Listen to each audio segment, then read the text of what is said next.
Thanks so much for watching Virginia this morning. January is Mental Health Awareness Month and a great time to focus on yourself. Here to talk about this very timely topic, our great friend of the show, Dr. Hite from Therapeutic Treatment Center and TheraStop. We welcome her back to our live show. It's great to see you, Dr. Hite. Thanks so much for making time. Good morning, Jessica. Nice to see you. Happy New Year. Thank you, and same to you. We had a conversation earlier this morning with Dan Mason about resolutions.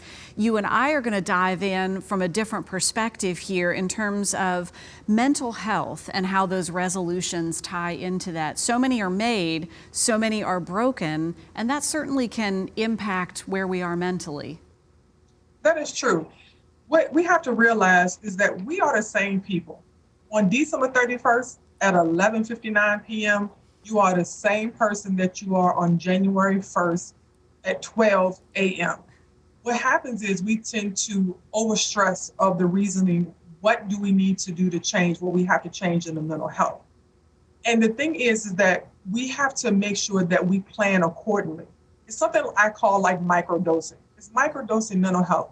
Little steps. Always praise yourself when you make those little steps. For instance, time management. Hey, I want to get to work 15 minutes earlier, but say, for instance, you only get to work 10 minutes earlier. Still praise that extra 5 minutes because it's still an accomplishment. And we don't want to put stress on us to make us feel like, hey, I can't do this. And then we go straight to negative thinking. Negative thinking causes anxiety, which causes stress, which causes, medical and mental problems. That all or nothing mentality. If I didn't make the 15 minutes, but I made the 10, but I didn't do it right, you put that stress on yourself, and then it leads to giving up or letting that go. Correct. And then that sinks you into more depression. If you already deal with a mental health disorder, it always sinks you into being overly anxious and then having that negative attitude. What you have to think about is having resilience and fortitude. Fortitude is your ability to keep going, and it can release endorphins. Even if you take a little bitty steps, just that feel-good moment can push you forward. So if you try to do things in microdosing and make yourself accountable for the things that you're doing, the outcome will be more rewarding than saying, hey, on January 1st, I'm going to lose 40 pounds. And then you stepping on the scale every single day, and then you realize you're not losing anything, and then you automatically creating this false negative of what you're able to do, which causes additional stress for you. And if you're struggling with mental health, that's something that you don't need to put on your body. So a question for you, should we be making these resolutions at all? Sometimes it feels like we're hanging so much onto them, it's setting us up for a challenge. Change the paradigm of your thought process. Change the paradigm of what you're thinking. Instead of saying, I'm going to make a New Year's resolution, try leading it with, what am I going to do different? Make it, so many people, we put this emphasis on the paradigm of New Year's resolution, New Year, new me. Every day is a new you. Every day is a new moment. Every day you have the ability to change.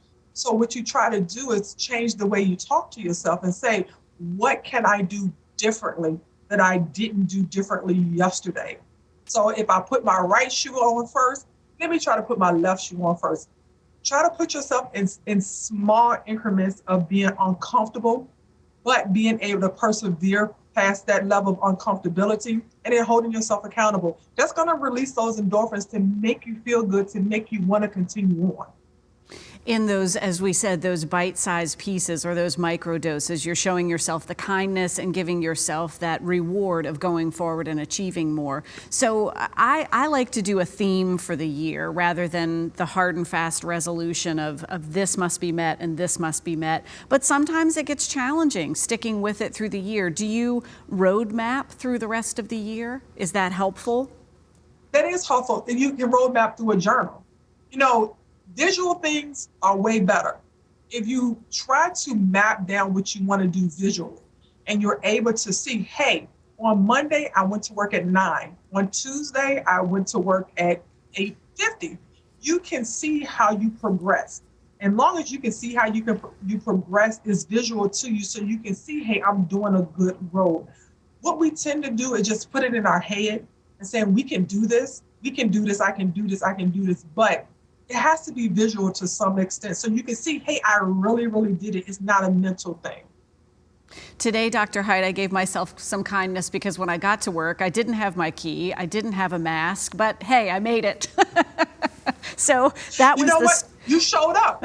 You showed up. Like, give yourself a pat on the back. Hey, I had all these negative things in front of me, but I showed up. And that's what happens mentally. You say, oh my God, I didn't do this, I didn't do that, so I'm just going to give up. I'm just not going to even go to work today. I'm just not going to even lose that weight. I'm going to go ahead and eat all the Lay's. I had one Lay's. It's okay. No, you can start over. Know that it does not end with that mishap. You can always start over, start anew, because you can always do something different the next moment, the next minute, the next hour. And in this little last pocket of time that we have together, Dr. Hite, January is Mental Health Awareness Month. We've still been going through this ongoing situation. The playing field is constantly changing. You still certainly advocate for folks to reach out. This might be the time to make that connection. If you want to change something different for yourself, reach out to a therapist. It's a lot of therapists out there. We are inundated. I will say that people have been using therapy. People have been going online, going on Psychology Today. People have been trying to reach out to help them, but continue to do that because we have telemedicine now. We have telehealth. It's more people out there that you don't have to stay in the area of which you live in. It is the time to do it. Dr. Hite, thank you for making time for us. And we'll share some information on the services Dr. Hite provides at Therapeutic Treatment Center and TheraStop. You can visit our website later today, WTVR.com/VTM. Thank you, Dr. Hite. Stay with us. We'll be right back. See you again. Bye-bye.